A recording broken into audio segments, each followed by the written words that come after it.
ಓಂ ಈಶೇಭ್ಯಃ ಶ್ರೀಬ್ರಹ್ಮರುದ್ರಶೇಷಾದಿಭ್ಯೋ ಯತೋ ಭವಾನ್ ವರೋತ ಈಶ್ವರಾಖ್ಯಾತೆ ಮುಖ್ಯಾನಾನ್ಯಸ್ಯ ಕಸ್ಯಚಿತ್. ಶ್ರೀ ಗುರುಭ್ಯೋ ನಮಃ. ಮಹಾಭಾರತ ಪ್ರವಚನ ಸರಣಿಯಲ್ಲಿ 1266ನೆಯ ಅನುಶಾಸನ ಪರ್ವದ 199ನೆಯ ಭಾಗ ಇದು. ವಾವಿಳ್ಯ ರಾಮಸ್ವಾಮಿ ಶಾಸ್ತ್ರಿಗಳ ಪಾಠದಲ್ಲಿ 129ನೇ ಅಧ್ಯಾಯದ 53ನೇ ಶ್ಲೋಕ ಇವತ್ತು ಪ್ರಾರಂಭ ಕಾಣಬೇಕಾದದ್ದು. ಟಿ ಆರ್ ಕೃಷ್ಣಾಚಾರ್ಯರ ಪಾಠದಲ್ಲಿ 239ನೇ ಅಧ್ಯಾಯ, ವೈಷ್ಣವ ಪಾಠದಲ್ಲಿ 224ನೆಯ ಅಧ್ಯಾಯ.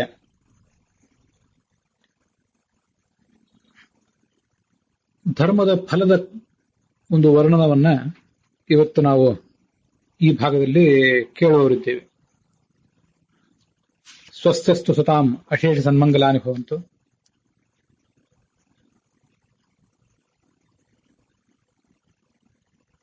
ವೇದಾತ್ಮಿಕಾಯಾಃ ಪಾರ್ವತ್ಯಾಃ ವರ್ಣತ್ರಯಾತ್ಮಕಸ್ಯ ಪಶುಪತೇಶ್ಚ ಸಂವಾದೆ ಪ್ರವರ್ತಮಾನೆ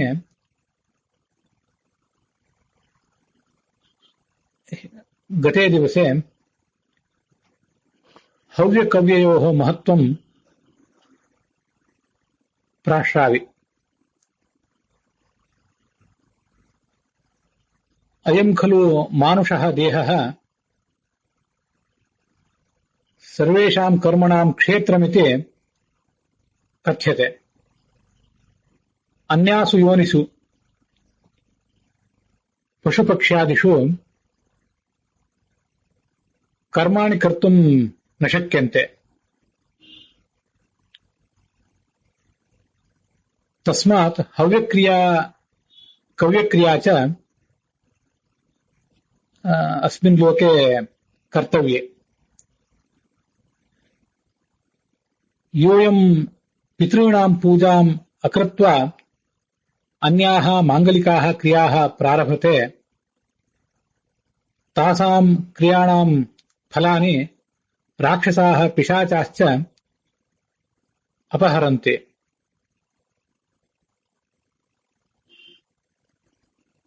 ಹವ್ಯಕ್ರಿಯಾ ದೇವಾನ್ ಪ್ರೀಣಾತೆ, ಕವ್ಯಕ್ರಿಯಾ ಚ ಪಿತॄನ್ ಪ್ರೀಣಾತೆ.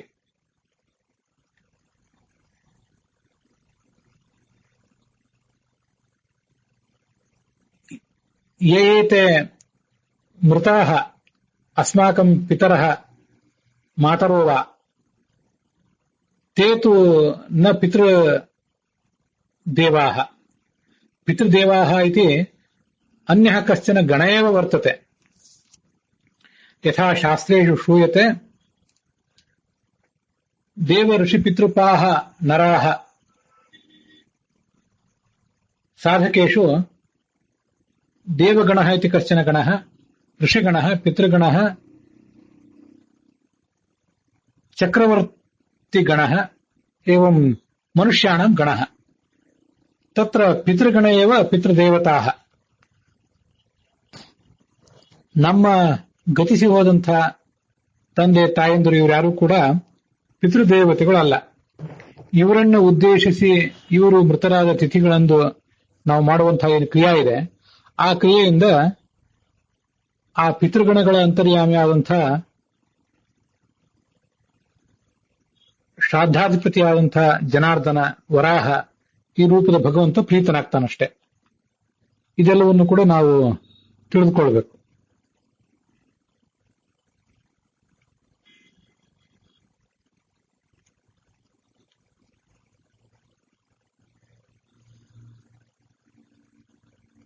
ಪಾರ್ವತಿ ಶಿವನನ್ನು ಹೀಗೆ ಕೇಳ್ತಾಳೆ, ಹೀಗೆ ಮಾಡಿದ ಕರ್ಮಗಳ ಫಲ ಒಂದಿಷ್ಟನ್ನು ಹೇಳು, ನಾನು ಕೇಳಬೇಕು ಅಂತ ಅಪೇಕ್ಷೆ ಪಡ್ತೇನೆ.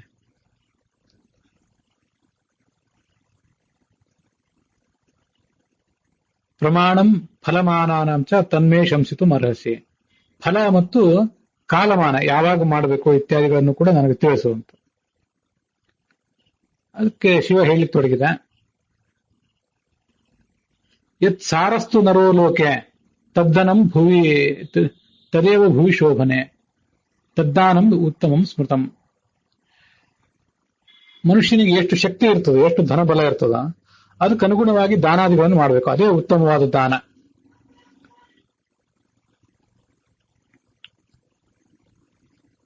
ಒಬ್ಬ ಬಡವನಿಗೆ ಒಂದು ಹಿಡಿ ಧಾನ್ಯವೇ ಸಾರ ಭಾಗವಾಗಿರ್ತದೆ, ಅದಕ್ಕನುಗುಣವಾಗಿ ಆತ ದಾನ ಮಾಡಬೇಕು. ಕೋಟಿ ಧನ, ಕೋಟಿ ಅಧಿಪತಿಗೆ ನೂರಾರು ಖಂಡುಗಳ, ನೂರಾರು ಪ್ರಮಾಣದಲ್ಲಿ ಧಾನ್ಯ ಇರ್ತದೆ, ಅವನು ಅದಕ್ಕನುಗುಣವಾಗಿ ದಾನ ಮಾಡಬೇಕು.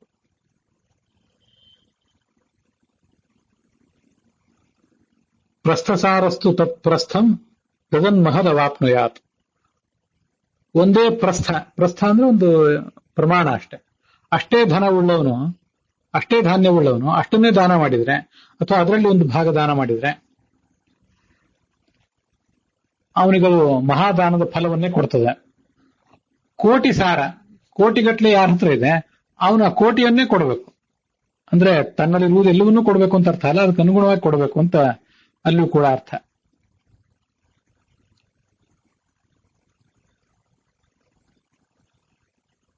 ತನ್ನಲ್ಲಿ ಇರುವುದು ಎಲ್ಲವನ್ನೂ ಕೊಟ್ರೆ ಅದೊಂದು ಮಹಾದಾನವೇ. ತನ್ನಲ್ಲಿರುವುದು ಸ್ವಲ್ಪ ಉಳಿಸಿಕೊಂಡು ತನಗೂ ಧರ್ಮ ಅರ್ಥ ಕಾಮಕ್ಕೆ ಅನುಕೂಲಕರ ಆಗುವಂತೆ ಅದನ್ನು ಒಂದಿಷ್ಟನ್ನು ಉಳಿಸಿಕೊಂಡು ಉಳಿದುದನ್ನು ಸ್ವಲ್ಪ ಭಾಗವನ್ನು ಮಾತ್ರ,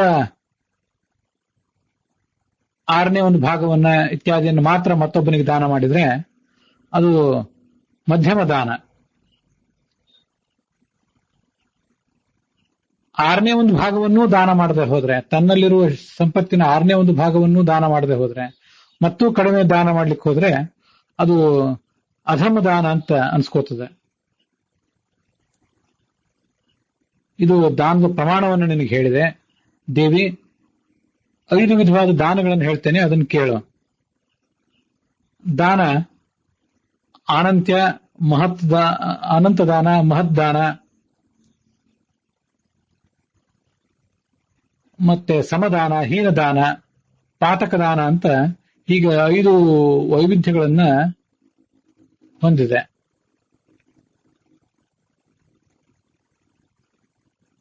ನಮಗೆ ಯಾವ ವಸ್ತು ಅತ್ಯಂತ ಅಪೇಕ್ಷಿತವಾಗಿದೆಯೋ ಅದನ್ನು ಬಿಟ್ಟಿರುವುದು ನಮಗೆ ಕಷ್ಟವೋ, ದುಸ್ತ್ಯಜ ಅಂತ ಶಬ್ದ ಪ್ರಯೋಗ ಮಾಡಿದ್ದಾರೆ ಅಲ್ಲಿ ಗಮನಿಸಿ. ನಮಗದು ಅತ್ಯಂತ ಅವಶ್ಯಕವಾಗಿದೆ, ಅಂಥ ವಸ್ತುವನ್ನ ಮತ್ತೊಬ್ಬನಿಗೆ ದಾನ ಮಾಡುವುದು ಅದು ಅನಂತ ದಾನ, ಅನಂತ ಫಲ ಕೊಡುವಂತ ದಾನ. ಅದು ಇಲ್ಲಿ ಅರ್ಥ ಏನು? ನಾವು ಯಾವುದೋ ಒಂದು ವಸ್ತುವನ್ನು ಬಳಸ್ತಾ ಇದ್ದೇವೆ, ಆ ವಸ್ತುವನ್ನ ಬಳಸಿದಂತಹ ವಸ್ತುವನ್ನು ಮತ್ತೊಬ್ಬನಿಗೆ ದಾನ ಮಾಡಬೇಕು ಅಂತ ಅರ್ಥ ಅಲ್ಲ. ಆ ವಸ್ತುವಿಗೆ ಸಮಾನವಾದಂತಹ ಮತ್ತೊಂದು ವಸ್ತುವನ್ನು ದಾನ ಮಾಡಬೇಕು ಅಂತ ಅದರ ಅರ್ಥ. ಎಲ್ಲಾ ಕಡೆನೂ ಕೂಡ ಹಾಗೆ ಇರೋದಿಲ್ಲಲ್ಲ. ನಾವು ಒಂದು ಭೂಮಿಯನ್ನ ತುಂಬಾ ಪ್ರೀತಿಸ್ತಾ ಇದ್ರೆ, ನಮಗದು ಅತ್ಯಂತ ಅಗತ್ಯವಾಗಿದ್ರೆ ಅಂಥದ್ದನ್ನ ಇನ್ನೊಬ್ಬರಿಗೆ ದಾನ ಮಾಡಬೇಕು. ಅದೇ ಭೂಮಿಯನ್ನು ದಾನ ಮಾಡಬಹುದು. ಆದ್ರೆ ಒಂದು ಯಾವುದೋ ಬಟ್ಟೆ ನಾವೀಗ ಉಪಯೋಗ ಮಾಡ್ತಿರೋದು, ತುಂಬಾ ಅದ್ರ ಮೇಲೆ ಪ್ರೀತಿ ಇದ್ರೆ ನಾವು ಉಪಯೋಗ ಮಾಡಿದ ಬಟ್ಟೆಯನ್ನು ಮತ್ತೊಬ್ಬರಿಗೆ ದಾನ ಮಾಡಬೇಕು ಅಂತ ಅದರ ಅರ್ಥ ಅಲ್ಲ. ಒಟ್ಟಾರೆ ಅದ್ರ ತಾತ್ಪರ್ಯ ಏನು? ನಾವು ಯಾವ ವಸ್ತುವನ್ನು, ಯಾವ ಗುಣಮಟ್ಟದ ವಸ್ತುವನ್ನು ಉಪಯೋಗಿಸ್ತೀವೋ ಅದೇ ಗುಣಮಟ್ಟದ ವಸ್ತುವನ್ನ ಮತ್ತೊಬ್ಬರಿಗೂ ಕೂಡ ಕೊಡಬೇಕು. ಮತ್ತೊಬ್ಬರಿಗೆ ಕೊಡುವಾಗ ಅತ್ಯಂತ ತುಚ್ಛವಾದನ್ನ ಕೊಟ್ಟು ಆ ಮೂಲಕ ಆ ದಾನ ಸ್ವೀಕಾರ ಮಾಡುವವನನ್ನ ಅವಮಾನಪಡಿಸಬಾರದು ಅಂತ ಅದರ ತಾತ್ಪರ್ಯ. ನಾವು ಮನೆಯಲ್ಲಿ ಸ್ವೀಕಾರ ಮಾಡುವುದು ಉತ್ತಮ ಗುಣಮಟ್ಟದ ತುಪ್ಪ, ಆದ್ರೆ ದಾನ ಕೊಡ್ಲಿಕ್ಕೆ ಯಾವುದೋ ಕಳಪೆ ತರಗತಿಯ ತುಪ್ಪ ಅಂತ ಹೀಗಾಗಬಾರ್ದು. ಇದು ಅದರ ಅಭಿಪ್ರಾಯ. ತೆಂಗಿನಕಾಯಿ ನಾವು ಮನೆಯಲ್ಲಿ ಉಪಯೋಗ ಮಾಡುವುದು ಬೇರೆ, ದಾನ ಕೊಡ್ಲಿಕ್ಕೆ ಬೇರೆ. ಬಟ್ಟೆ ನಾವು ಉಪಯೋಗ ಮಾಡುವಂಥದ್ದೊಂದು ಬೇರೆ, ದಾನ ಕೊಡ್ಲಿಕ್ಕೆ ಕಡಿಮೆ ತರಗತಿಯ ಬಟ್ಟೆ ಅಂತ ಹೀಗಾಗಬಾರ್ದು. ಹೀಗೆ ನಾವು ಉಪಯೋಗಿಸುವ ವಸ್ತುಗಳಲ್ಲಿ ನಾವು ಉಪಯೋಗಿಸಿದ್ರೂ ತೊಂದರೆ ಇಲ್ಲ, ಅದನ್ನು ಮತ್ತೊಬ್ಬರಿಗೆ ಕೊಡ್ಲಿಕ್ಕೆ ಯೋಗ್ಯ ಅಂತ ಕೆಲವಿರ್ತವೆ. ನಮ್ಗೆ ಇವು ಗೊತ್ತಿವೆ. ಕೆಲವನ್ನ ನಾವು ಉಪಯೋಗಿಸಿದ್ದನ್ನು ಮತ್ತೊಬ್ಬರಿಗೆ ಕೊಡಬಾರದು ಅಂತ ಇರ್ತದೆ. ಅಂಥದ್ದೆಲ್ಲವನ್ನೂ ಗಮನಿಸಿ ನಾವು ಉಪಯೋಗ ಮಾಡುವ ಗುಣಮಟ್ಟದ ವಸ್ತುವನ್ನೇ ಮತ್ತೊಬ್ಬರಿಗೆ ಕೊಡಬೇಕು. ಅಂಥದನ್ನ ಬಿಟ್ಟಿರ್ಲಿಕ್ಕೆ ನಮಗೆ ಸಾಧ್ಯ ಆಗದೆ ಹೋದ್ರೂ ಕೂಡ ಆ ವಸ್ತುವನ್ನು ಕೊಡುವಾದ್ರೆ ಅದನ್ನೇ ಕೊಡಬೇಕು ಅಥವಾ ಅದಕ್ಕೆ ಸಮಾನವಾದ ಮತ್ತೊಂದು ವಸ್ತುವನ್ನು ಕೊಡಬೇಕು ಅಂತ ಅದರ ತಾತ್ಪರ್ಯ. ಅದಕ್ಕೆ ದುಸ್ತ್ಯಜ, ನಮಗೆ ಅದನ್ನು ಬಿಡುವುದು ಸಾಧ್ಯ ಇಲ್ಲ ಅಂತ ಹೀಗೆ ಕೊಟ್ಟಿದ್ದಾರೆ. ಹಿಂದೆ ಒಂದೆರಡು ಅಧ್ಯಾಯಗಳಲ್ಲಿ ದಾನಕ್ಕೆ 6 ಗುಣಗಳನ್ನು ಹೇಳಿದ್ದಾರೆ. ದಾನಕ್ಕೂ ಸ್ವೀಕಾರ ಮಾಡುವ ವ್ಯಕ್ತಿ, ದಾನ ಕೊಡುವ ವ್ಯಕ್ತಿ, ಉಪಕ್ರಮ ಮತ್ತು ದೇಯವಾದಂತಹ ವಸ್ತು, ದೇಶ, ಕಾಲ, ಹೀಗೆಲ್ಲ 6 ಅಂಗಗಳನ್ನು ಅಲ್ಲಿ ಹೇಳಿದ್ದಾರೆ. ಅದು ಮಹಾದಾನ. ಮಹದಿತ್ಯ ವಿಧೀಯತೆ ಯಥಾಶುದ್ಧಂ ತು ವೈದಾನಂ ಯಥಾರ್ಹಂ ಸಮಮುಚ್ಯತೆ. ಮುಂದಿಂದು ಸಮದಾನ ಅಂತ ಎರಡನೇದ್ದು. ಆನಂತ್ಯಂಚ ಮಹತ್ಯೈವ ಸಮಂ, ಸಮದಾನವೇನಿದೆ ಅದು ಮೂರನೇದ್ದು, ತನ್ನ ಶಕ್ತಿಗನುಗುಣವಾಗಿ ಮಾಡುವಂಥ ದಾನ.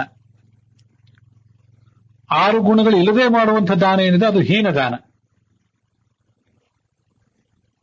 6 ಗುಣಗಳು ವಿಪರೀತವಾಗಿ ದುರ್ಗುಣಗಳೇ ಇದ್ರೆ, 5ನೇದ್ದು ಈ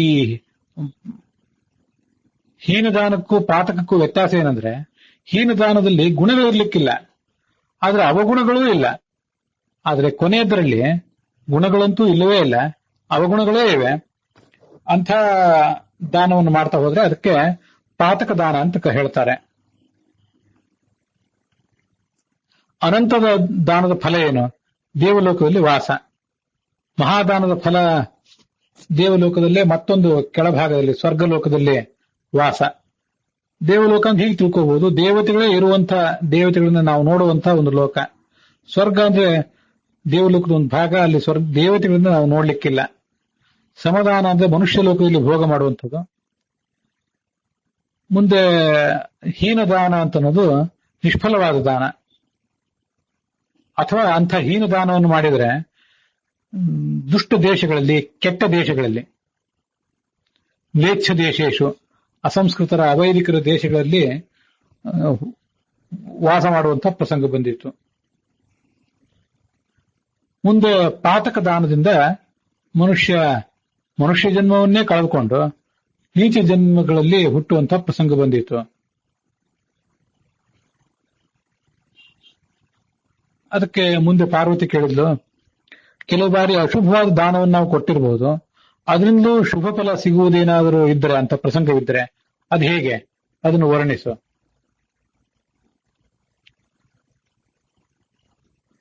ಮನಸ್ಸಿನಿಂದ ಮನಃಪೂರ್ವಕವಾಗಿ ದಾನ ಮಾಡಿದ್ದಾಗಿರ್ಬೇಕು. ಹೀಗೆ ಮಾನಸಿಕ ಶುದ್ಧಿ ಇರಬೇಕು ಆ ದಾನದಲ್ಲಿ. ಮತ್ತೆ ತಾತ್ವಿಕವಾಗಿ ಶಾಸ್ತ್ರದಲ್ಲಿ ಹೇಳಿದ ತತ್ವಗಳಿಗೆ ಅನುಸಾರವಾಗಿ ದಾನ ಮಾಡಿದ್ದಿರಬೇಕು. ಹಾಗೆ ಮಾಡಿದ್ರೆ ಯಾವ ವಸ್ತುವನ್ನು ದಾನ ಮಾಡಿದ್ರೂ ಅದು ಶುಭ ಫಲವನ್ನೇ ಕೊಡ್ತದೆ.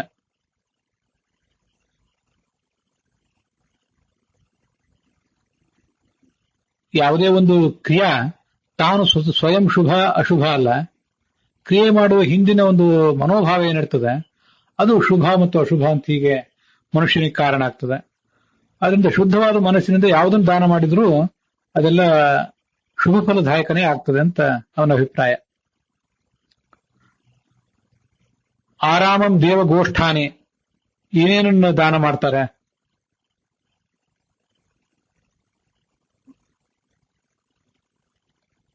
ಇಂಥ ಕೆಲವು ದಾನ ಮಾಡುವುದು ಮತ್ತು ಧರ್ಮ ಕಾರ್ಯಗಳು, ಅದ್ರ ಬಗ್ಗೆ ವರ್ಣನೆ ಮಾಡ್ತಾರೆ. ವನಗಳನ್ನ ನಿರ್ಮಿಸುವುದು, ದೇವಾಲಯ ನಿರ್ಮಾಣ, ಮಾರ್ಗಗಳ ನಿರ್ಮಾಣ, ಬಾವಿ, ಗೋಶಾಲೆ, ಕೆರೆ, ಸಭೆ, ಶಾಲೆಗಳು, ಅನಾಥರ ವಸತಿಗಾಗಿ ಭೋಜನಕ್ಕಾಗಿ ವ್ಯವಸ್ಥೆ ಮಾಡುವುದು, ಅನಾಥ ಶವ ಸಂಸ್ಕಾರ, ಇದೊಂದು ಮಹಾಕಾರ್ಯವೇ. ತೀರ್ಥ ಮಾರ್ಗ ವಿಶೋಧನಂ, ಅನೇಕ ತೀರ್ಥಕ್ಷೇತ್ರಗಳಿಗೆ ಸರಿಯಾಗಿ ಮಾರ್ಗ ಇರೋದಿಲ್ಲ ಹೋಗ್ಲಿಕ್ಕೆ, ಅಂತ ಮಾರ್ಗಗಳನ್ನು ಶುದ್ಧಪಡಿಸುವುದು.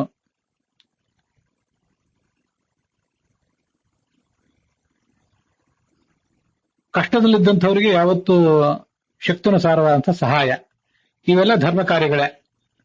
ಇಂಥ ಧರ್ಮ ಕಾರ್ಯಗಳನ್ನು ಮನುಷ್ಯ ಮಾಡಬೇಕು.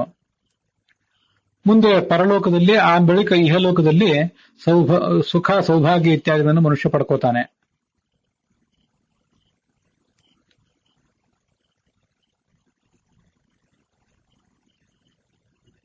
ಮಹಾಭಾರತದಲ್ಲಿ ಆದಿಪರ್ವದಲ್ಲಿ ಒಂದು ಶ್ಲೋಕ ಇದೆ. ತಪೋನ ಕಲ್ಕೋ ಧ್ಯೇನಂನ ಕಲ್ಕಃ ದಾನಂನ ಕಲ್ಕೋ ದಾನಂನ ಕಲ್ಕಃ ಅಂತಲ್ಲ, ಸ್ವಾಭಾವಿಕೋ ವೇದ ವಿಧಿರ್ನ ಕಲ್ಕಃ ಪ್ರಸಸ್ಯ ವಿತ್ತಾಪಹರಣಂ ನ ಕಲ್ಕಃ ತಾನ್ಯೇವ ಭಾವೋಪಹತಾನಿ ಕಲ್ಕಃ ಅಂತ. ಮಹಾಭಾರತದ ಆದಿಪರ್ವದ ಮೊದಲನೇ ಅಧ್ಯಾಯದ ಕೊನೆ ಶ್ಲೋಕ ಇದು. ತಪಸ್ಸು ದೋಷಕರ ಆಗೋದಿಲ್ಲ, ಅಧ್ಯಯನ ದೋಷಕರ ಅಲ್ಲ, ವೇದ ವಿಧಿ, ವೇದಗಳಲ್ಲಿ ಹೇಳಲ್ಪಟ್ಟಂತಹ ವರ್ಣನ ಯಾವುದೇ ಒಂದು ಕ್ರಿಯಾವಿಧಾನ ಅದು ದೋಷಕರವಲ್ಲ. ಇನ್ನೊಬ್ಬರಿಂದ ಬಲಾತ್ಕರಿಸಿ ದುಡ್ಡನ್ನು ಅಪಹರಿಸುವುದು ದೋಷ ಆಗಲಿಕ್ಕಿಲ್ಲ. ಆದರೆ ತಾನೇವ ಭಾವೋಪಹತಾನಿ ಕಲ್ಕಃ, ನಮ್ಮ ಭಾವ ದುಷ್ಟವಾಗಿದ್ದರೆ, ಮಾನಸಿಕ ದೋಷಗಳಿದ್ದರೆ, ಅದು ಶಾಸ್ತ್ರ ವಿಧಿಗೆ ವಿರುದ್ಧವಾಗಿದ್ದರೆ ಇವೆಲ್ಲ ಕ್ರಿಯೆಗಳು ತಪ್ಪು ಆಗಬಹುದು, ಪರಿತ್ಯಾಜ್ಯವೂ ಆಗಬಹುದು. ಆದರೆ ಮಾನಸಿಕ ದೋಷದಿಂದ ರಹಿತವಾಗಿದ್ದರೆ, ಶಾಸ್ತ್ರ ವಿಧಿಗೆ ಅನುಗುಣವಾಗಿದ್ದರೆ ಇವೇ ಕ್ರಿಯೆಗಳು ಶುದ್ಧ ಆಗ್ತವೆ, ಮನುಷ್ಯನಿಗೆ ತಾರಕ ಆಗ್ತವೆ ಅಂತ ಅಲ್ಲಿ ಬರುವಂತಹ ಮಾತು. ಅದರಂತೆ ಅಶುಭ ಅಂತ ನಮಗೆ ಕಾಣಿಸಬಹುದು, ಆ ಅಶುಭವಾದ ದಾನವು ಶುಭ ದಾನವಾಗಿ ಪರಿಣಮಿಸುತ್ತದೆ ಮನುಷ್ಯನ ಮನಸ್ಸು ಶುದ್ಧವಾಗಿದ್ರೆ ಅಂತ. ಹೀಗೆ ಶಾಸ್ತ್ರಗಳಲ್ಲಿ ಆ ಸರಿ ತಪ್ಪು ಅನ್ನುವುದರ ಒಂದು ವಿಧಾನವನ್ನು ವರ್ಣಿಸ್ತಾರೆ. ನಾವಿದನ್ನ ಬೇರೆ ಕಡೆನೂ ಕೂಡ ನೋಡಿರ್ತೇವೆ. ಧರ್ಮೋ ಭವತ್ಯಧರ್ಮೋಪಿ ಕೃತೋ ಭಕ್ತೈಸ್ತವಾಚ್ಯುತ. ಭಗವಂತನೇ, ಅಧರ್ಮವನ್ನ ನಿನ್ನ ಭಕ್ತರು ಮಾಡಿದರು ಅದು ಧರ್ಮವಾಗಿ ಪರಿಣಮಿಸ್ತದೆ. ಯೋನ ಭಕ್ತ್ಯಾ ಕೃತೋ ಹರೇಹೇ ಧರ್ಮೋಪ್ಯಧರ್ಮೋ ಭವತಿ ಯೋನ ಭಕ್ತ್ಯಾ ಕೃತೋ ಹರೇಹೇ. ಭಗವಂತನಲ್ಲಿ ಭಕ್ತಿ ಇಲ್ಲದೆ ಮಾಡಿದಂತಹ ಒಂದು ಧರ್ಮಾಚರಣವೂ ಕೂಡ ಅದು ಅಧರ್ಮವಾಗಿ ಪರಿಣಮಿಸ್ತದೆ ಅಂತ ಅಲ್ಲಿ ಬರುವಂತ ಮಾತು.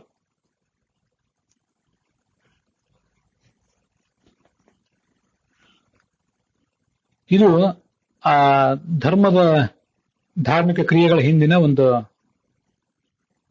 ಕಾನ್ಸೆಪ್ಟ್. ಅದಕ್ಕೆ ಪಾರ್ವತಿ ಕೇಳ್ತಾ ಇದ್ದಾಳೆ, ಧರ್ಮ ಎಷ್ಟು ವಿಧವಾಗಿದೆ ಅದನ್ನು ವರ್ಣಿಸು. ಮಹೇಶ್ವರ ಧರ್ಮವನ್ನು ಹೇಳಲಿಕ್ಕೆ ತೊಡಗಿದೆ. ಧರ್ಮಾಹ ಬಹುವಿಧಾಹ ಲೋಕೆ ಶ್ರುತಿ ಭೇದ ಮುಖೋದ್ಭವಾಹ. ಅನೇಕ ಥರದ ವಾಕ್ಯಗಳೇ ಕೇಳಿ ಬರ್ತವೆ ವೇದಗಳಲ್ಲಿ, ಸ್ಮೃತಿಗಳಲ್ಲಿ ಮೊದಲಾದ ಕಡೆ. ಶ್ರುತಿಯಿಂದ ಪ್ರಾಪ್ತವಾದದ್ದು ಅಂದ್ರೆ ವೇದದಿಂದ ಪ್ರಾಪ್ತವಾದದ್ದು, ಸ್ಮೃತಿಯಿಂದ ಬಂದದ್ದು, ಸಜ್ಜನರ ಆಚಾರಕ್ಕೆ ವಿಷಯವಾದದ್ದು, ಇವೆಲ್ಲ ಧರ್ಮಗಳೇ. ಅದನ್ನೇ ಮಹಾಭಾಗವತದಲ್ಲಿ ವೇದೋಖಿಲೋ ಧರ್ಮ ಮೂಲಂ ಸ್ಮೃತಿಶೀಲೇಚ ತದ್ವಿರಾಮ್ ಆಚಾರಶ್ಚೈವ ಸಾಧೂನಾಂ ಆತ್ಮನಸ್ತುಷ್ಟಿರೇವಚ ಅಂತ ವರ್ಣನೆ ಮಾಡ್ತಾರೆ. ಇಡೀ ವೇದವೇ ಏನು ಹೇಳ್ತದೆ ಅದೆಲ್ಲವೂ ಧರ್ಮವೇ. ಸ್ಮೃತಿ ವೇದ ಅಲ್ಲದೆ ಹೋದ್ರೂ ಕೂಡ ವೇದಾನುಸಾರಿಯಾಗಿ ಋಷಿ ಮುನಿಗಳು ಬರೆದಿಟ್ಟಂತಹ ಸ್ಮೃತಿ ಗ್ರಂಥಗಳು, ಮತ್ತೆ ಅವರ ನಡವಳಿಕೆ, ಸ್ಮೃತಿಕಾರರ ನಡವಳಿಕೆ, ಆಚಾರಶ್ಚೈವ ಸಾಧೂನಾಂ ಮುಂದಿಂದು. ಸ್ಮೃತಿಕಾರರು ಅಲ್ಲದೆ ಹೋದ್ರೂ ಕೂಡ ನಮ್ಮ ನಡುವಿನ ಸಜ್ಜನರು ಆಚರಿಸಿ ತೋರಿಸಿದಂತಹ ಕೆಲವು ಆಚಾರಗಳು, ಮತ್ತು ಆತ್ಮನಃ ತುಷ್ಟಿರೇವಚ. ಯಾವ ಕೆಲಸವನ್ನ ಮಾಡುವುದಕ್ಕಿಂತ ಮುಂಚೆ ನಮ್ಮ ಮನಸ್ಸಿಗೆ ಒಂದು ತೃಪ್ತಿ ಬರ್ತದೋ ಅದೆಲ್ಲವೂ ಧರ್ಮವೇ. ಮಾಡುವುದಕ್ಕಿಂತ ಮುಂಚೆ ಆ ಕೃತಿಯನ್ನು ಮಾಡುವುದರಲ್ಲಿ ಧಾರ್ಮಿಕನಾದ ವ್ಯಕ್ತಿಗೆ ಉತ್ಸಾಹ ಕಾಣಿಸ್ಬೇಕು, ತೃಪ್ತಿ ಕಾಣಿಸ್ಬೇಕು, ಸಂತೋಷ ಕಾಣಿಸ್ಬೇಕು, ಮಾಡ್ತಿದ್ದೇನೆ ಅನ್ನುವ ಉತ್ಸಾಹ ಕಾಣಬೇಕು, ಮಾಡುವಾಗ ತೃಪ್ತಿ, ಮಾಡಿದ ಮೇಲೆ ತೃಪ್ತಿ ಇರಬೇಕು. ಇದು ಆತ್ಮನಃ ತೃಪ್ತಿ ರೇವಚ ಅಂತ ಹೇಳೋದು. ಬಹಳ ಮಹತ್ವದ ಮಾತಿವೆಲ್ಲ. ಕೆಲಸ ಧಾರ್ಮಿಕ ಕ್ರಿಯೆಗಳು ಅನ್ನೋವು ಏನು ಇವೆಯಲ್ಲ, ಮಡಿ ಮೇಲ್ಗೆಗಳಿಂದ ಹಿಡಿದು ಎಲ್ಲಾ ಕ್ರಿಯೆಗಳು ಕೂಡ ಬಹಳ ಕಷ್ಟಕರವಾದ, ಅಷ್ಟು ಸುಲಭವಾಗಿ ಮಾಡ್ಲಿಕ್ಕೆ ಆಗೋದಿಲ್ಲ. ಮಡಿ ಮೇಲ್ಗೆ ಮಾಡ್ಲಿಕ್ಕೆಲ್ಲ, ಧರ್ಮಾಚರಣೆ ಮಾಡ್ಲಿಕ್ಕೆ ಆ ಸಾಧಕನಿಗೆ ಇಮ್ಮಡಿ ದೈಹಿಕ ಶಕ್ತಿ, ಇಮ್ಮಡಿ ಮಾನಸಿಕ ಶಕ್ತಿ, ಇಮ್ಮಡಿ ಸಮಯ ಇದೆಲ್ಲ ಬೇಕಾಗ್ತದೆ. ಆ ಕಾರಣಕ್ಕಾಗಿಯೇ ಅನೇಕ ಬಾರಿ ಅನೇಕರು ಧರ್ಮಾಚರಣೆಯನ್ನು ಕೈ ಬಿಟ್ಟು ಬಿಡ್ತಾರೆ. ದೈಹಿಕ ಶಕ್ತಿ, ಮಾನಸಿಕ ಶಕ್ತಿ, ಸಮಯ ಇತ್ಯಾದಿ ಇಲ್ಲದಕ್ಕಾಗಿಯೇ ಅಲ್ಲಿಯೇ ಮನುಷ್ಯನ ಶಕ್ತಿಯ ಪರೀಕ್ಷೆ ಆಗ್ತದೆ.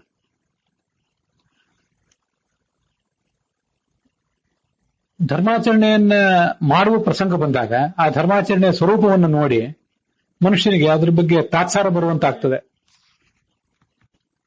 ಧರ್ಮಾಚರಣೆಗಳ ಕುರಿತಾಗಿ ಇರುವ ಅಜ್ಞಾನ ಆ ತಾತ್ಸಾರಕ್ಕೆ ಕಾರಣ, ಅಥವಾ ಹಿಂದೆ ಧರ್ಮಾಚರಣೆ ಮಾಡಿದಾಗ ಆದ ತೊಂದರೆಗಳು ಆ ತಾತ್ಸಾರಕ್ಕೆ ಕಾರಣ. ಹಾಗಾಗಿ ಮಾಡುವುದಕ್ಕಿಂತ ಮುಂಚೆ ಪ್ರಾರಂಭಿಸುವ ಸಂದರ್ಭದಲ್ಲೇ ಅದು ಬೇಡ ಅಂತ ಅನ್ಸೋದು, ಮಾಡಬೇಕಲ್ಲ ಅಂತ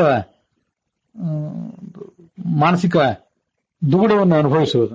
ಮಾಡ್ತಾ ಇದ್ದಾಗಲೂ ಕೂಡ ಯಾಕಾದ್ರೂ ಇದನ್ನ ಮಾಡಿದ್ನೋ ಇಂಥ ದರಿದ್ರ ಕರ್ಮ ಅಂತ ಅನಿಸುವುದು, ಮಾಡಿದ ಮೇಲೆ ತೃಪ್ತಿ ಇಲ್ಲದೆ ಇರೋದು. ಇದೆಲ್ಲವೂ ಕೂಡ ಆ ಮನುಷ್ಯನನ್ನ ಧರ್ಮದಿಂದ ವಿಮುಖಗೊಳಿಸಿಬಿಡ್ತದೆ.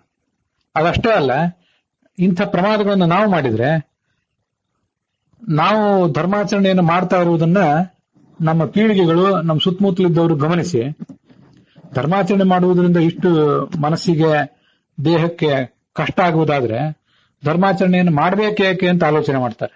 ಅದನ್ನು ಮುಂದಿನ ಪೀಳಿಗೆಯವರು ಅದನ್ನು ಬಿಟ್ಟೇ ಬಿಡ್ತಾರೆ. ಇಂಥ ತತ್ಕಿಂ ಕರ್ಮಣಿ ಘೋರೇ ಮಾಂ ನಿಯೋಜಿಸಿ ಕೇಶವ ಅಂತ ಭಗವದ್ಗೀತಾದಲ್ಲಿ ಅರ್ಜುನ ಕೃಷ್ಣನನ್ನು ಕೇಳ್ತಾನಲ್ಲ. ಜ್ಞಾನವೇ ಬಹಳ ಮುಖ್ಯ ಅಂತ ಆದ್ರೆ ಇಂಥ ಘೋರವಾದ ಕರ್ಮದಲ್ಲಿ ನನ್ನ ಯಾಕೆ ತೊಡಗಿಸಿದ್ದೆ? ಕರ್ಮ ಯಾವತ್ತು ಘೋರ ಅಂತ ಅನಿಸ್ತದೆ ಮನುಷ್ಯನಿಗೆ. ಯಾಕಾದ್ರೂ ಇದನ್ನ ಮಾಡಬೇಕು? ಅನೇಕರು ಮಾಡುವ ಕರ್ಮದ ಪರಿಸ್ಥಿತಿಯೇ ಹೀಗಿರ್ತದೆ. ಕರ್ಮದ ಬಗ್ಗೆ ಸರಿಯಾದ ಜ್ಞಾನ ಇರೋದಿಲ್ಲ, ಇದು ಭಗವಂತನ ಪೂಜಾ ಅನ್ನುವ ಎಚ್ಚರ ಇರೋದಿಲ್ಲ, ಕರ್ಮದಿಂದ ಮುಂದೆ ಸಿಗಬಹುದಾದಂತಹ ಮಹಾಫಲದ ಪರಿಜ್ಞಾನ ಇರುವುದಿಲ್ಲ. ಈ ಎಲ್ಲ ಕಾರಣಗಳಿಂದ ಕರ್ಮವನ್ನು ಮಾಡುವುದು ಘೋರ, ದರಿದ್ರ. ಇದನ್ನ ಯಾಕಾದ್ರೂ ಮಾಡ್ಬೇಕಾಯ್ತು? ಕರ್ಮವನ್ನು, ಇಂಥ ಕರ್ಮಾಚರಣ, ಧರ್ಮಾಚರಣ ಇದನ್ನು ಮಾಡದೇ ಇದ್ದವರು ಸುಖಿಯಾಗಿದ್ದಾರಲ್ಲ ಅಂತೆಲ್ಲ ಅನಿಸ್ಲಿಕ್ಕೆ ಶುರುವಾಗ್ತದೆ. ಇದೆಲ್ಲ ಆತ್ಮನಃ ತುಷ್ಟಿ ಇಲ್ಲದೇ ಇರುವುದಿದೆ.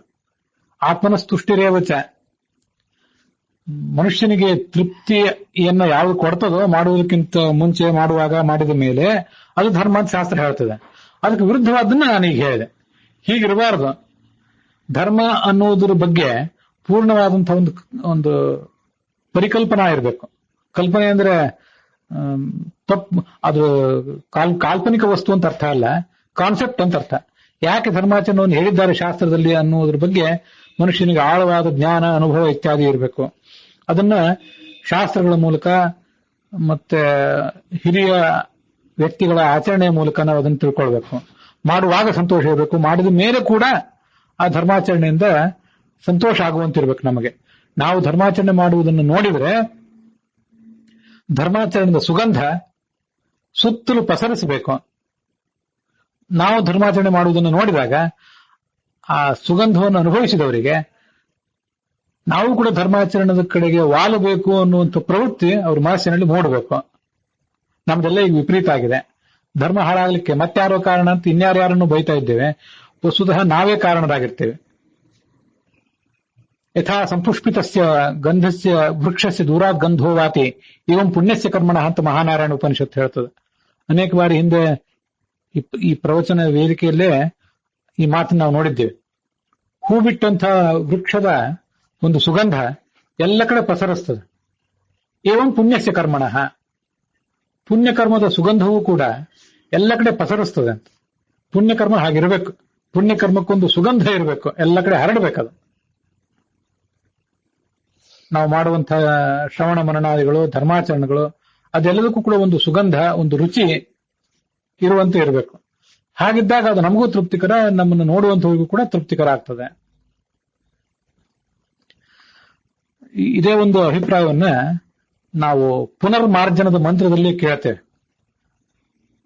ದಧಿಕ್ರಾಮ ಅಕಾರಿಷಂ ವಿಷ್ಣೋರಿಷ್ಟಸ್ಯ ವಾಜನಃ ಸುರಭಿನೋ ಮುಖಾಕರತ್ ಪ್ರಣ ಆಯುಂಷಿತಾರಿಷತ್ ಅಂತ. ಆ ಹಯಗ್ರೀವ ರೂಪಿಯಾದಂತಹ ಭಗವಂತನ ಆರಾಧನೆಯನ್ನ ನಾವು ಮಾಡ್ತಾ ಇದ್ದೇವೆ. ಸುರಭಿನೋ ಮುಖಾಕರತ್, ನಮ್ಮ ಮುಖವನ್ನ, ಮುಖ ಅಂತಂದ್ರೆ ನಮ್ಮ ಪ್ರಧಾನವಾದಂತಹ ಅಂಗ. ಅದೊಂದು ನಾವು ಮಾಡುವ ಧರ್ಮಾಚರಣದಿಂದ ತುಷ್ಟನಾದಂತಹ ಭಗವಂತ ನಮ್ಮ ಮುಖವನ್ನ ಸುಗಂಧ ಭರಿತವನ್ನಾಗಿ ಮಾಡಲಿ ಅಂದ್ರೆ ನಮ್ಮ ಒಟ್ಟಾರೆ ವ್ಯಕ್ತಿತ್ವವನ್ನ ಅಂತ ಅರ್ಥ. ಮುಖ ಪ್ರಮುಖ ಅನ್ನುವುದೆಲ್ಲ ಈ ಬ್ರಹ್ಮಮುಖರಾದ ದೇವತೆಗಳು ಅಂತ ಹೇಳ್ತಿರ್ತಾರೆ. ಬ್ರಹ್ಮ ಮೊದಲಾದ ದೇವತೆಗಳು ಅಂತ ಅರ್ಥ ಅದಕ್ಕೆ. ಮುಖ ಅಂದ್ರೆ ನಮ್ಮ ವ್ಯಕ್ತಿತ್ವ, ನಮ್ಮ ಇಡೀ ವ್ಯಕ್ತಿತ್ವವನ್ನೇ ಸುಗಂಧ ಭರಿತವನ್ನಾಗಿ ಮಾಡ್ಲಿ. ಅಜ್ಞಾನದ ದುರ್ಗಂಧ, ಅನಾಸಕ್ತಿಯ ದುರ್ಗಂಧ, ಅತೃಪ್ತಿಯ ದುರ್ಗಂಧ ಅಲ್ಲಿ ಇಲ್ಲವೇ ಇರಲಿ. ತುಷ್ಟಿಯ ಸುಗಂಧ, ಜ್ಞಾನದ ಸುಗಂಧ, ಅನುಭವದ ಸುಗಂಧ ನಮ್ಮ ವ್ಯಕ್ತಿತ್ವದಿಂದ ಸುತ್ತಮುತ್ತಲಿದ್ದವರಿಗೆಲ್ಲರಿಗೂ ಕೂಡ ಪ್ರಸರಿಸುವಂತಾಗಲಿ.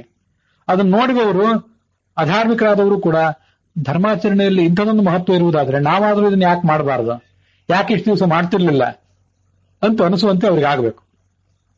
ಅದನ್ನೇ ಆತ್ಮನಃ ತುಷ್ಟಿರೇವ ಅಂತ ಅಲ್ಲಿ ಭಾಗವತದಲ್ಲಿ ಹೇಳಿತ್ತು. ಮತ್ತೆ ಮನಃಪೂತಂ ಸಮಾಚಾರೇತ ಅಂತ ಭಾಗವತದಲ್ಲಿ ಮತ್ತೊಂದು ಕಡೆ ಬಂದದ್ದು ಅದೇ. ಯಾವುದೇ ಕ್ರಿಯೆಯನ್ನು ಮಾಡುವಾಗ ಆ ಕ್ರಿಯೆ ನಮ್ಮ ಮನಸ್ಸಿನ ಮೂಲಕ, ಮನಸ್ಸಿನ ಚಿಂತನದ ಮೂಲಕ ಅದು ಪವಿತ್ರವಾದದ್ದು ಅಂತ ಕಾಣಬೇಕು. ಆ ಬಳಿಕ ಅದನ್ನು ಮಾಡಬೇಕು. ಬೇಕಾಬಿಟ್ಟಿಯಾಗಿ ಅದನ್ನು ಮಾಡಬಾರ್ದು. ಮನಸ್ಸಿಗೆ ಅದು ಅಪವಿತ್ರ ಅಂತ ಕಂಡ್ರೆ ಅದನ್ನು ಬಿಟ್ಟು ಬಿಡಬೇಕು ಅಂತ ಅರ್ಥವನ್ನು ಹೇಳುವುದಾದ್ರೆ ಸಂಧ್ಯಾವಂದನ, ಏಕಾದಶಿ ಇತ್ಯಾದಿ ಯಾವ ಧರ್ಮವೂ ಕೂಡ ನಮಗೆ ಮಾಡಬೇಕು ಅಂತ ಕಾಣ್ಲಿಕ್ಕೆ ಇಲ್ಲ. ಆಮೇಲೆ ಹಾಗಲ್ಲ, ಅತ್ಯಂತ ಆಳವಾದ ಅನುಭವ ಇದ್ದವನು, ದೀರ್ಘದರ್ಶಿ, ಮುಂದಿನ ಪರಿಣಾಮಗಳನ್ನೆಲ್ಲವನ್ನು ಬಲ್ಲಂತಹ ಒಬ್ಬ ವ್ಯಕ್ತಿ ನಾವು ಆಗಬೇಕು. ಆಗದೆ ಹೋದ್ರೂ ಕೂಡ ನಮಗೊಂದೇನು ಸೀಮಿತವಾದ ಅನುಭವ, ಜ್ಞಾನ ಇತ್ಯಾದಿಗಳಿದೆ. ನಮ್ಮ ಮನನ ಶಕ್ತಿ ಏನಿದೆ, ನಮ್ಮ ಶ್ರವಣ ಶಕ್ತಿ, ಮನನ ಶಕ್ತಿ, ಧ್ಯಾನ ಶಕ್ತಿ ಇತ್ಯಾದಿಗಳೇನಿವೆ, ಅವುಗಳೆಲ್ಲವನ್ನೂ ಕೂಡ ಹುರಿ ಮಾಡಿಕೊಂಡು ನಾವು ಯಾಕೆ ಧರ್ಮಾಚರಣೆಯನ್ನು ಮಾಡಬೇಕು? ನಾವು ಬೆಳಿಗ್ಗೆ ಬೇಗ ಏಳುವುದರಿಂದ ಹಿಡಿದು ರಾತ್ರಿ ಮಲಗುವುದರವರೆಗೆ ಮನುಷ್ಯನ ಧರ್ಮಾಚರಣೆ ಪ್ರಾರಂಭ ಕಾಣ್ತದೆ. ನಮ್ಗೆ ಇದೆಲ್ಲ ಗೊತ್ತಿದ್ದೇ ಇದೆ. ಆ ನಡುವೆ ಶರೀರಕ್ಕೆ, ಮನಸ್ಸಿಗೆ ತಾತ್ಕಾಲಿಕವಾಗಿ ಆಯಾಸ ಕೊಡುವಂತಹ ಅನೇಕ ಪ್ರಕ್ರಿಯೆಗಳೆಲ್ಲ ಅಲ್ಲಿ ಹಾದು ಹೋಗ್ತವೆ. ಅವೆಲ್ಲವೂ ಕೂಡ ನಮಗೆ ಎತ್ತದಗ್ರೇ ವಿಷಮಿವ ಪರಿಣಾಮೇ ಅಮೃತೋಪಮಂ. ಆರಂಭದಲ್ಲಿ ಅದು ವಿಷದಂತೆ ಕಾಣಬಹುದು ನಮಗೆ, ಅದರ ಪರಿಣಾಮ ನಮಗೆ ಸುಖಕರವಾಗಿದೆ ಅನ್ನುವ ಎಚ್ಚರ ನಮಗಿರಬೇಕು. ಮತ್ತೆ ನಾವು ಆರಂಭದಲ್ಲಿ ದೈಹಿಕ ಮಾನಸಿಕ ಆಯಾಸಗಳನ್ನು ಅನುಭವಿಸಿ ಈ ಧರ್ಮಾಚರಣೆಗಳನ್ನು ಮಾಡಿದರೂ ಕೂಡ ನಮ್ಮ ಜೀವಮಾನದಲ್ಲೇ ಆ ಧರ್ಮದ ಫಲವನ್ನ ಅನುಭವಿಸ್ತಾ ಇರುವುದನ್ನ ಇತರರು ನೋಡಬೇಕು. ಆಗ ಅವರಿಗೆ ಇಂಥ ಧಾರ್ಮಿಕರಾದವರಿದ್ದಾರೆ, ಇವರು ನಮಗೆ ಮಾದರಿ ಆಗಬಹುದು, ನಾವು ಕೂಡ ಧರ್ಮಾಚರಣೆಯನ್ನು ಮಾಡಬೇಕು ಅನ್ನೋ ಎಚ್ಚರ ಬರ್ತದೆ ಅವರಿಗೆ. ನಾವೇ ನಮ್ಮ ಬಾಲ್ಯ, ಯೌವನ, ಮಧ್ಯ ವಯಸ್ಸು ಮತ್ತೆ ಜೀವಮಾನದ ಅಂತಿಮ ಭಾಗ ಅಲ್ಲಿ ಧರ್ಮಾಚರಣೆಯನ್ನು ಬೇಕಾಬಿಟ್ಟಿಯಾಗಿ ಮಾಡುವುದಾದ್ರೆ ಅದನ್ನು ನೋಡಿದವರಿಗೆ ಈ ಧರ್ಮಾಚರಣೆ ಬೇಡ ಅಂತ ಕಾಣಿಸ್ತದೆ. ಇದೇ ಒಲ್ಲೆ ನಾನು ವೈದಿಕ ಗಂಡನ, ಒಲ್ಲೆ ನಾನು ವೈದಿಕ ಜೀವನವನ್ನ ಅಂತ ಒಬ್ಳು ಹುಡುಗಿ ಹಾಡಿದ್ದು. ಅದನ್ನ ದಾಸರು ತಮ್ಮ ಒಂದು ಪದಗಳಲ್ಲಿ ಸೆರೆ ಹಿಡಿದದ್ದು. ನನಗೆ ಬೇಡ ಇದು, ಈ ವೈದಿಕ ಜೀವನವೂ ಬೇಡ, ವೈದಿಕ ಪರಿಸರವೂ ಬೇಡ, ನಾಳೆ ವೈದಿಕ ಗಂಡನ ಕೈ ಹಿಡಿದು ನಾನು ಒದ್ದಾಡುವುದು ಬೇಡ ಅಂತ ಸರಿಯಾದ ಪರಿಜ್ಞಾನ, ಅನುಭವ, ಪರಿಸರ ಇತ್ಯಾದಿ ಯಾವುದೂ ಇಲ್ಲದಂತ ಒಂದು ಅಪಕ್ವ ಮನಸ್ಸಿನ ನುಡಿಯೋದು. ಅನೇಕ ಜನ ಅಪಕ್ವ ಮನಸ್ಸಿನವ್ರು ಹೀಗೆ ಇರ್ತಾರೆ. ಅವರ ಮನಸ್ಥಿತಿಯನ್ನ ಸೆರೆ ಹಿಡಿದಿದ್ದಾರೆ ಅಷ್ಟೇ ದಾಸರ ಆ ಮನಸ್ಸಿನ ಆ ಒಂದು ಪದ್ಯದಲ್ಲಿ.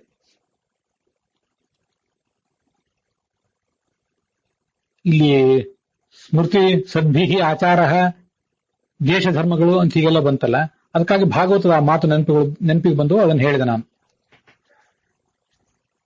ಜಾತಿ ಧರ್ಮಗಳು, ನಮ್ಮ ಜಾತಿಗೆ, ನಮ್ಮ ವರ್ಣಕ್ಕೆ, ಆಶ್ರಮಕ್ಕೆ ಅನುಗುಣವಾದ ಧರ್ಮಗಳು, ಗಣಧರ್ಮ, ನಮ್ಮ ಕೆಲವು ಬಾರಿ ನಮ್ಮ ವರ್ಣದಲ್ಲಿಯೇ ನಮ್ಮದೊಂದು ಪಂಗಡಕ್ಕೆ ಬೇಕಾದಂತ ಧರ್ಮವೂ ಇರ್ತದೆ. ಅದನ್ನು ಎಲ್ಲ ಮನುಷ್ಯ ಆಚರಿಸಬೇಕಾಗ್ತದೆ. ಶರೀರ ಕಾಲ ವೈಷಮ್ಯಾತ್ ಆಪದ್ಧರ್ಮಶ್ಚ ದೃಶ್ಯತೆ. ಅವರವರ ಶರೀರಕ್ಕೆ ಯಾವ್ದು ಹೊಂದುತ್ತದೆ ಅನ್ನೋದನ್ನ ಧರ್ಮಾಚರಣೆ ಅನ್ನೋದನ್ನ ಗಮನಿಸಿ ಧರ್ಮಾಚರಣೆಯನ್ನು ತೀರ್ಮಾನ ಮಾಡ್ಕೋಬೇಕು. ಎಲ್ಲರಿಗೂ ಎಲ್ಲಾ ಧರ್ಮಾಚರಣೆಯೂ ಹೊಂದುವುದಿಲ್ಲ. ಕಾಲದ ವ್ಯತ್ಯಾಸದಿಂದ ಆಪದ್ಧರ್ಮಗಳು ಕಂಡು ಬರ್ತವೆ. ಯಾವನ್ನ ನಮ್ಮ ಹಿಂದಿನ ತಲೆಮಾರಿನವರು, ಅದು ಹಿಂದಿನ ತಲೆಮಾರಿನವರು ಅನಾಯಾಸವಾಗಿ ಮಾಡ್ತಿದ್ರು, ಅದು ಯಾವುದನ್ನು ಇವತ್ತು ಮಾಡದೆ ಅನಾಯಾಸವಾಗಿ ಮಾಡ್ಲಿಕ್ಕೆ ಆಗದ ಪರಿಸ್ಥಿತಿ ನಮಗೆ ಬಂದು ಒದಗಿದೆ. ಅವ್ರು ಮಾಡ್ತಾ ಇದ್ರು ಅಂತ ನಾವು ಮಾಡಿದ್ರೆ ಅನಾರೋಗ್ಯಕ್ಕೆ ತುತ್ತಾಗಿ ಪ್ರಾಥಮಿಕ ಧರ್ಮಾಚರಣೆಯನ್ನು ಕೂಡ, ಬೇಸಿಕ್ ಧರ್ಮಾಚರಣೆಯನ್ನು ಕೂಡ ಮಾಡದೇ ಇರೋ ಸ್ಥಿತಿಗೆ ನಾವು ಬಂದು ತಲುಪ್ತೇವೆ. ಹಾಗಿರುವಾಗ ಕೇವಲ ಒಂದು ಪ್ರಾಥಮಿಕ ಧರ್ಮಾಚರಣೆ, ಬೇಸಿಕ್ ಧರ್ಮಾಚರಣೆಯನ್ನಾದ್ರೂ ಉಳಿಸ್ಕೊಳ್ಳುವ ಸಲುವಾಗಿ ಕೆಲವು ಶರೀರಕ್ಕೆ ಮನಸ್ಸಿಗೆ ಕ್ಲೇಶಕರವಾದ ಧರ್ಮಾಚರಣೆಗಳನ್ನು ಕೈ ಬಿಡಬೇಕಾಗ್ತದೆ ಮನುಷ್ಯ. ಯಾಕೆಂದ್ರೆ ಇವತ್ತು ನಾವು ಬದುಕ್ತಾ ಇರುವ ಪರಿಸ್ಥಿತಿ ಹಿಂದಿನವರು ಬದುಕ್ತಾ ಇದ್ದ ಪರಿಸ್ಥಿತಿಗೂ ಬಹಳ ವ್ಯತ್ಯಾಸವಿದೆ. ಆರ್ಥಿಕ ಪರಿಸ್ಥಿತಿಗಳು, ಔದ್ಯೋಗಿಕ ಪರಿಸ್ಥಿತಿಗಳು ವ್ಯತ್ಯಸ್ತವಾಗಿವೆ. ಆಹಾರ, ಅವರಿಗೆ ಯಾವುದೊಂದು ಗುಣಮಟ್ಟದ ಆಹಾರ ಸಿಗ್ತಾ ಇತ್ತು, ಆ ಆಹಾರ ಸಿಗ್ತಿಲ್ಲ. ಹೊಟ್ಟೆ ತುಂಬಿ ತಿಂತಾ ಇದ್ದೇವೆ ಅಷ್ಟೇ ನಾವು. ಆದ್ರೆ ಆಹಾರದಿಂದ ಮನುಷ್ಯನ ದೇಹಕ್ಕೆ ಬರಬೇಕಾದಂತಹ ಒಂದು ಸ್ಥೈರ್ಯ, ಆ ಸ್ಥೈರ್ಯವೇ ಈಗ ನಮಗೆ ಕಾಣಿಸ್ತಾ ಇಲ್ಲ. ಆದ್ರಿಂದ ಧರ್ಮಾಚರಣೆ ಮಾಡಲಿಕ್ಕೆ ಮನುಷ್ಯ ಅಷ್ಟು ಅಸಮರ್ಥನಾಗಿಬಿಟ್ಟಿದ್ದಾನೆ. ಇಂಥವೆಲ್ಲವನ್ನು ಕೂಡ ಮನುಷ್ಯ ಗಮನಿಸಬೇಕು ಅಂತ ಅರ್ಥ. ಆಪದ್ಧರ್ಮಗಳು ಯಾವುದು ಅಂತ ಅನ್ನೋದನ್ನು ತಿಳ್ಕೊಳ್ಬೇಕು. ಇವೆಲ್ಲವೂ ಅಪಕ್ವವಾದ ಮನಸ್ಸುಗಳಿಗೆ ತಿಳಿಯುವುದೇ ಇಲ್ಲ. ಅಪಕ್ವವಾದ ಮನಸ್ಸಾದ್ರೆ ಎಲ್ಲವನ್ನೂ ಬಿಟ್ಟು ಓಡಿಯೇ ಹೋಗಿತ್ತು, ಅದು ಸುಖದ ಕಡೆಗೆ ವಾಲಿತು, ಐಹಿಕ ಸುಖದ ಕಡೆಗೆ. ಆದ್ರಿಂದ ಯಾವುದು ಧರ್ಮ ಯಾವುದು ಅಧರ್ಮ ಅಂತ ತೀರ್ಮಾನ ಮಾಡುವಾಗೆಲ್ಲ ಬಹಳ ಸೂಕ್ಷ್ಮವಾದಂತಹ ಒಂದು ದೃಷ್ಟಿಕೋನ ಬೇಕು. ಮಹಾಭಾರತದ ಉದ್ಯೋಗ ಪರ್ವದಲ್ಲಿ ಆ ಮಾತು ಬರ್ತದೆ, ನಮಗೆ ಕೇಳಿ ಗೊತ್ತಿದೆ. ತರ್ಕೋ ಪ್ರತಿಷ್ಠ ಶ್ರುತಯೋ ವಿಭಿನ್ನಾ ನೈಕೋ ಋಷಿರ್ಯಸ್ಯ ವಚಃ ಪ್ರಮಾಣಂ ಧರ್ಮಸ್ಯ ತತ್ವಂ ನಿಹಿತಂ ಗುಹಾಯಾಂ ಮಹಾಜನೋ ಯೇನ ಗತಸ್ಸ ಪಂಥಾಃ. ತರ್ಕದಿಂದ, ಊಹಾಪೋಹದಿಂದ ಧರ್ಮವನ್ನು ತೀರ್ಮಾನ ಮಾಡೋದಾ? ಆಗೋದಿಲ್ಲ. ಯಾಕೆಂದ್ರೆ ಅದು ಅಪ್ರತಿಷ್ಠ, ತರ್ಕಕ್ಕೊಂದು ನೆಲೆಯೇ ಇಲ್ಲ. ಶ್ರುತಯೋ ವಿಭಿನ್ನ, ಯಾವ ಧರ್ಮ ಗ್ರಂಥವನ್ನು ಅನುಸರಿಸಬೇಕು ಅಂದ್ರೆ ಒಂದೊಂದು ಊರಿನವರಿಗೆ, ಒಂದೊಂದು ಭಾಗದವರಿಗೆ ಒಂದೊಂದು ಧರ್ಮ ಗ್ರಂಥ, ಒಂದೇ ಪ್ರದೇಶದಲ್ಲಿದ್ದವರಿಗೂ ಕೂಡ ಅವರಿಗೊಂದು ಇವರಿಗೊಂದು, ಎಲ್ಲ ಕಡೆ ವ್ಯತ್ಯಾಸ ಇದೆ. ಶ್ರುತಯ ವೇದ ವಾಕ್ಯಗಳು, ಸ್ಮೃತಿ ವಾಕ್ಯಗಳು ಭಿನ್ನ ಭಿನ್ನವಾಗಿವೆ. ನೈಕೋ ಋಷಿರ್ ಯಸ್ಯ ವಚಃ ಪ್ರಮಾಣಂ, ವೇದವಾಕ್ಯಗಳು ಭಿನ್ನವಾಗಿವೆ, ಸ್ಮೃತಿ ವಾಕ್ಯಗಳು ಭಿನ್ನ ಭಿನ್ನವಾಗಿವೆ. ಯಾವ ಋಷಿಯ ಮಾತನ್ನಾದ್ರೂ ನಾವು ಧರ್ಮಾಚರಣೆಗೆ ಸ್ವೀಕಾರ ಮಾಡುವುದು? ಧರ್ಮಸ್ಯ ತತ್ವಂ ನಿಹಿತಂ ಗುಹಾಯಾಂ, ಧರ್ಮ ಅಂತ ಅನ್ನೋದು ನಮ್ಮ ಹೃದಯದಲ್ಲಿ ಆ ಧರ್ಮಾಚರಣದ ರಹಸ್ಯ ಮತ್ತು ಧರ್ಮ ಶಬ್ದವಾಚ್ಯನಾದ ಭಗವಂತ ಗೂಢನಾಗಿ ಅಡಗಿ ಕೂತು ಬಿಟ್ಟಿದ್ದಾನೆ. ಅದರಿಂದ ಏನ್ ಮಾಡ್ಬೇಕು ಅಂದ್ರೆ ಮಹಾಜನೋ ಏನ ಗತಸ್ಸ ಪಂಥಾಃ, ನಾವಿರುವ ಪರಿಸರದಲ್ಲಿ, ನಾವಿರುವ ಕಾಲದಲ್ಲಿ, ನಾವಿರುವ ದೇಶದಲ್ಲಿ ಯಾರು ಮಹಾಜನರಿದ್ದಾರೋ ಅವ್ರ ಮಾತನ್ನೇ ಧರ್ಮ ಅಂತ ಸ್ವೀಕಾರ ಮಾಡ್ಬೇಕಷ್ಟೆ. ಅದು ಬಿಟ್ಟು ಬೇರೆ ಮಾರ್ಗ ಇಲ್ಲ.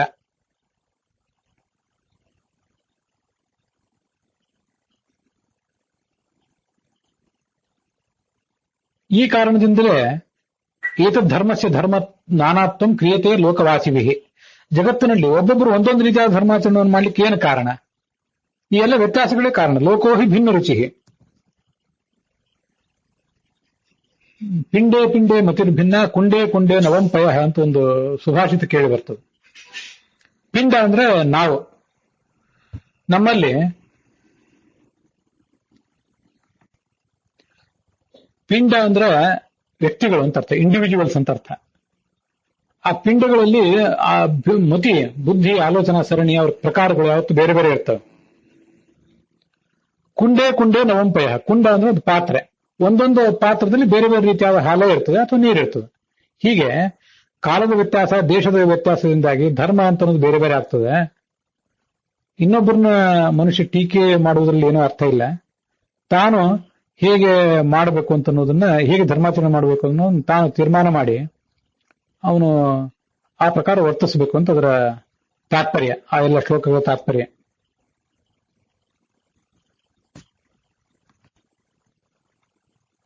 ಹೀಗೆ ನಾವೇನು ಕರ್ಮಗಳನ್ನು ಮಾಡ್ತೀವಿ ಇದಕ್ಕೆ ಅನುಸಾರವಾಗಿ ಫಲವನ್ನು ಮನುಷ್ಯ ಪಡ್ಕೋತಾನೆ. ಪುಣ್ಯವನ್ನು ಪಡ್ಕೊಳ್ಳುವ ಶಕ್ತಿಯೇ ಯಾರಿಗಿಲ್ಲವ ಅತದರ್ಹ ಸಮಾಧಿಶನ್, ಪುಣ್ಯಕ್ಕೆ ಅಪಾತ್ರನಾದವನು ಧರ್ಮಾಚರಣೆ ಮಾಡಿದರೆ ಅದರಿಂದ ಅವನಿಗೆ ಯಾವ ಫಲವೂ ಸಿಗೋದಿಲ್ಲ. ಯಾರಿಗೆ ಅದು ಅರ್ಹತೆ ಇದೆ ಅವರು ಮಹಾಫಲವನ್ನು ಹೀಗೆ ಪಡ್ಕೋತಾರೆ. ಶ್ರೌತಃ ಸ್ಮಾರ್ತಸ್ತು ಧರ್ಮಾಣ ಪ್ರಾಕೃತೋ ಧರ್ಮ ಉಚ್ಯತೆ. ಶ್ರುತಿ ಮತ್ತು ಸ್ಮೃತಿಗಳಲ್ಲಿ ಹೇಳಲ್ಪಟ್ಟ ಧರ್ಮ ಏನಿದೆ ಇದಕ್ಕೆ ಪ್ರಾಕೃತ ಧರ್ಮ ಅಂದ್ರೆ, ಪ್ರಕೃತಿ ಅಂತಂದ್ರೆ ಸ್ವಭಾವ ಸಹಜವಾದ್ದು, ನಮ್ಮ ವರ್ಣ ಆಶ್ರಮಕ್ಕೆ ಸಹಜವಾದಂತಹ ಧರ್ಮ ಅಂತ ಕರ್ಸ್ಕೊತಿದೆ. ಪ್ರಾಕೃತ ಧರ್ಮ ಅಂತ ಅಷ್ಟೇ ಅನುವಾದ ಮಾಡಿದ್ರೆ ಪ್ರಾಕೃತ ಅಂದ್ರೆ ಏನು ಅಂತ ಗೊತ್ತಾಗೋದಿಲ್ಲ. ಪ್ರಾಕೃತ ಅಂದ್ರೆ ನೀಚ ಅಂತ ಕೂಡ ಅರ್ಥ ಆಗ್ತದೆ ಕೆಲವು ಬಾರಿ. ಹಾಗರ್ಥ ಅಲ್ಲ. ಇಲ್ಲಿ ಪ್ರಾಕೃತ ಅಂದ್ರೆ ಪಾಂಚಭೌತಿಕ ಅಂತ ಕೂಡ ಅರ್ಥ ಅಲ್ಲ. ಅವರವರ ಸ್ವಭಾವಕ್ಕೆ ಅನುಗುಣವಾದ ಧರ್ಮ ಅಂತ ಅರ್ಥ. ಇದೆಲ್ಲವನ್ನೂ ನಿನಗೆ ಹೇಳಿದ್ದೇನೆ, ಇನ್ನೇನನ್ನು ಕೇಳಬೇಕು ಅಂತ ನೀನು ಅಪೇಕ್ಷೆ ಪಡ್ತೀಯ ಅಂತ ಶಿವ ಕೇಳಿದ. ಅಲ್ಲಿಗೆ ವಾವಿಳ್ಯ ರಾಮಸ್ವಾಮಿ ಶಾಸ್ತ್ರಿಗಳ ಪಾಠದಲ್ಲಿ 129ನೇ ಅಧ್ಯಾಯದ 80ನೇ ಶ್ಲೋಕ ಮುಕ್ತಾಯ ಕಂಡಿದೆ. ವೈಷ್ಣವ ಪಾಠದಲ್ಲಿ 239ನೇ ಅಧ್ಯಾಯ ಮತ್ತೆ ಟಿ ಆರ್ ಕೃಷ್ಣಾಚಾರ್ಯರ ಪಾಠದಲ್ಲಿ 239ನೇದ್ದು, ವೈಷ್ಣವ ಪಾಠದಲ್ಲಿ 224ನೇ ಅಧ್ಯಾಯ ಸಮಾಪ್ತವಾಗಿದೆ. ಈ ಭಾಗವು ಕೂಡ ಇಲ್ಲಿಗೆ ಸಮಾಪ್ತವಾಗಿದೆ.